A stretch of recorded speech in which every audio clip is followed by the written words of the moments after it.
Hi friends, అందరికీ నమస్కారము. Welcome to our channel. అందరికీ ముందుగా శ్రావణ మాస శుభాకాంక్షలు. ఈ శ్రావణ మాసంలో జరిగే అత్యంత పవిత్రమైన పర్వదినంలో నాగుల చవితి ఒకటి.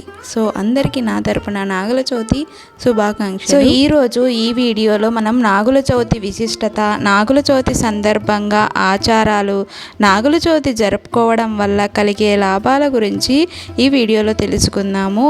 వీడియోలోకి వెళ్ళిపోయే ముందు నాదొక చిన్న రిక్వెస్ట్ ఫ్రెండ్స్, మీరు కింద నా ఛానల్లో ఫస్ట్ టైం చూస్తున్నట్లయితే సబ్స్క్రైబ్ చేసుకోండి. ఈ వీడియో కింద మీకు నచ్చినట్లయితే ప్లీజ్ లైక్ చేయండి. రోజు మన పురాణాలలో విశేష ప్రాధాన్యత కలిగిన నాగదేవతల పూజ జరుగుతుంది.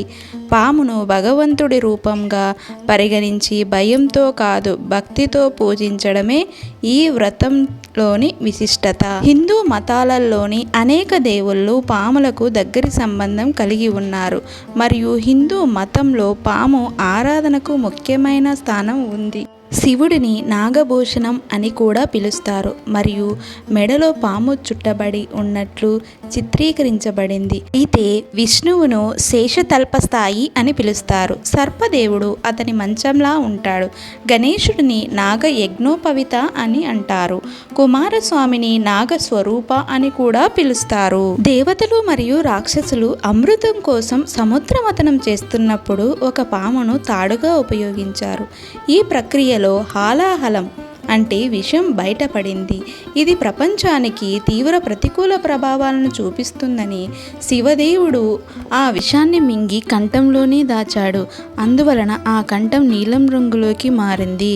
దీని ప్రభావం వల్ల శివదేవునికి నీలకంఠ అనే మరో పేరు వచ్చింది. ఇంకా కొన్ని చుక్కలు భూమి మీద పడడం వలన దీని ప్రభావం నుంచి తమను తాము రక్షించుకోవడానికి ప్రజలు పాము పూజ ఆచారాన్ని ప్రారంభించారు. ఇప్పుడు మనము నాగుల చవితి విశిష్టత గురించి తెలుసుకుందాము. పాములను పూజించడం హిందూ సంస్కృతంలో అంతర్భాగం మరియు అపారమైన మతపరమైన ప్రాముఖ్యతను కలిగి ఉంది.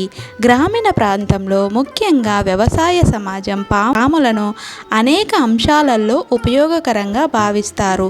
శీతాకాలంలో పాములు తమ పుట్టలో నుంచి బయటకు వచ్చి పంటలను నాశనం చేసే ఎలుకలను తింటాయి. పాములు మంచి నీటిలో హానికరమైన సూక్ష్మజీవులను కూడా చంపుతాయి. అందువలన పంటలను, నేలలను సారవంతం చేయడంలో కీలక పాత్ర పోషించడమే పాములకు కృతజ్ఞతలను తెలియజేయడానికి నాగుల చవితి జరుపుకుంటారు. రాహు గ్రహం పాములను సూచిస్తుంది కాబట్టి జ్యోతిష్య శాస్త్రంలో పాములు కూడా ఉన్నత స్థానాన్ని ఆక్రమిస్తాయి. ఇప్పుడు మనము నాగుల చవితి పూజా విధానం గురించి తెలుసుకుందాము. చాలా హిందూ ఆచారాల సాంప్రదాయం అనుగుణంగా తెల్లవారుజామున స్నానం చేయడం తప్పనిసరి అని భావిస్తారు. నాగుల చవితి సందర్భంగా భక్తులు ప్రార్థనా పీఠంలో నాగదేవత విగ్రహాన్ని ప్రతిష్ఠించి దేవతకు పూజలు చేస్తారు. చాలామంది సర్పదేవునికి ప్రసాదం సమర్పించడానికి పుట్టను సందర్శిస్తారు. ఇప్పుడు నాగుల చవితి సందర్భంగా నైవేద్యం గురించి తెలుసుకుందాము. దేవతకు నువ్వుల లడ్డు, పప్పుతో చేసిన వంటకం, బియ్యం పిండి, బెల్లం కలిపి చేసిన తీపి వంటకం నైవేద్యంతో నాగదేవతకు నైవేద్యం సమర్పిస్తారు. పువ్వులు, ఆవు పాలు, పసుపు, కుంకుమ, అరటి పండ్లు, తాంబూలం, బియ్యం పిండితో పూజలు నిర్వహిస్తారు. నాగుల చవితి జరుపుకోవడం వల్ల కలిగే లాభాల గురించి ఇప్పుడు తెలుసుకుందాము. మన పురాణాల ప్రకారం నాగదోష నివారణకు, సంతాన ప్రాప్తికి, కుటుంబం శాంతికి ఈ వ్రతం ఎంతో మహిమ కలిగి ఉన్నది. నాగులు మన జ్ఞానాన్ని సూచించే దేవతలు. వీరిని ఆరాధించడం వల్ల పాప పరిహారం ఫలితాలు లభిస్తాయి. నాగుల చవితి రోజున మనం మన ఇంటి శాంతి, సమృద్ధి కోసం భక్తితో పూజించి ఆశీర్వాదాలు పొందాలి. ఓం నమః శివాయ. ఓం నమో నాగదేవతాభ్యాః. ఇంకా ఇలాంటి ఆధ్యాత్మికత వీడియోల కోసం మన ఛానల్ని సబ్స్క్రైబ్ చేసుకోండి.